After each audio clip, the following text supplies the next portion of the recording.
En ayant recours au programme d'autonomisation économique des jeunes et des femmes, PAEJF, Souleymane Drabo envisageait de s'installer à son propre compte. Près d'un an après avoir bénéficié de l'aide du programme et constitué son capital, le résultat sur le terrain semble beaucoup plus réconfortant pour le jeune entrepreneur.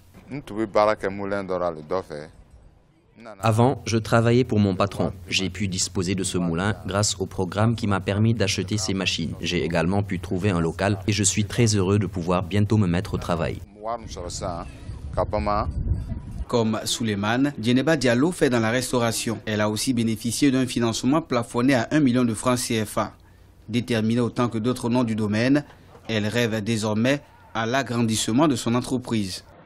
Je vais employer au moins 3 personnes, plus moi 4 personnes. Voilà. Et il y aura plus de mains à offrir. Il y aura plus de mains à offrir. Et je profiterai aussi être compétitif sur le marché des services traiteurs. Lancé en juin 2017 par le gouvernement burkinabé, le programme d'autonomisation économique des jeunes et des femmes a pour sa première année suscité un engouement sans précédent.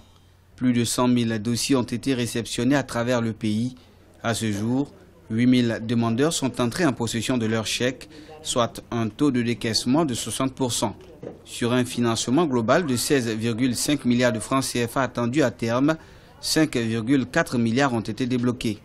Pour le choix des bénéficiaires, nous avons organisé les promoteurs par fonds. Nous avons lié des partenariats, une convention qui nous lie avec les fonds partenaires. Alors, comment nous l'avons fait? Nous avons orienté des jeunes qui sont âgés de 18 à 35 ans vers le FEJ, de 35 à 45 ans vers le FASI et de 16 à 60 ans, uniquement des femmes. Nous les avons orientés vers le FARF. Et enfin, vous avez le FAPE qui a reçu les dossiers des jeunes titulaires d'un diplôme post-baccalauréat. Au regard de sa pertinence, plusieurs innovations sont envisagées par les autorités, notamment pour les éditions 2018 et 2019 du programme.